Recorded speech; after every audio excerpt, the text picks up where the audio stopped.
സംസ്ഥാനത്ത് 2 പേർക്ക് കൂടി അമീബിക് മസ്തിഷ്ക ജ്വരം സ്ഥിരീകരിച്ചു. മലപ്പുറം സ്വദേശിയായ 10 വയസ്സുകാരിക്കും രാമനാട്ടുകര സ്വദേശിയായ 30-കാരിക്കുമാണ് രോഗം സ്ഥിരീകരിച്ചത്. മിഥില ബാലൻ കോഴിക്കോട് നിന്ന് ചേരുന്ന കൂടുതൽ വിവരങ്ങളുമായി. മിഥില, വടക്കൻ കേരളത്തിന്റെ ആശങ്ക ഏറ്റുന്നതാണ് ഇന്നിപ്പോൾ വന്നിരിക്കുന്ന പുതിയ വിവരങ്ങൾ. എന്താണ് ഈ 2 പേരുടെയും ആരോഗ്യാവസ്ഥ? കൂടുതൽ ജാഗ്രത ഘടിപ്പിക്കേണ്ടതുണ്ടോ ആ മേഖലയിൽ? തീർച്ചയായും വടക്കൻ കേരളത്തിലാണ് ഇത്തരത്തിൽ നോക്കുകയാണെങ്കിൽ അമീബിക് മസ്തിഷ്ക ജ്വരം കൂടുതലായി റിപ്പോർട്ട് ചെയ്യപ്പെടുന്നത്. ഏറ്റവും ഒടുവിൽ ഇന്നിപ്പോൾ 2 പേർക്ക് കൂടി രോഗം സ്ഥിരീകരിച്ചിട്ടുണ്ട്.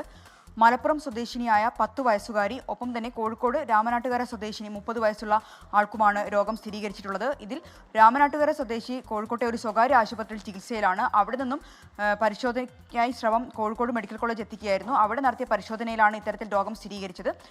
മലപ്പുറം സ്വദേശിയായ ഈ 10 വയസ്സുകാരി കോഴിക്കോട് മെഡിക്കൽ കോളേജിൽ ഇന്ന് പ്രവേശിപ്പിച്ചതാണ്. ഇന്ന് പ്രവേശിപ്പിച്ചപ്പോൾ തന്നെ ഈ രോഗലക്ഷണങ്ങൾ പ്രകടമായതിനെ തുടർന്ന് പരിശോധന നടത്തുകയായിരുന്നു. അങ്ങനെയാണ് ഈ രോഗം സ്ഥിരീകരിച്ചത്. ഇവർ 2 പേരും ഇപ്പോൾ ഒരാൾ കോഴിക്കോട്ടെ സ്വകാര്യ ആശുപത്രിയിലും ഒപ്പം തന്നെ മറ്റൊരാൾ കോഴിക്കോട് മെഡിക്കൽ കോളേജ് ആശുപത്രിയിലും ചികിത്സയിലാണ്.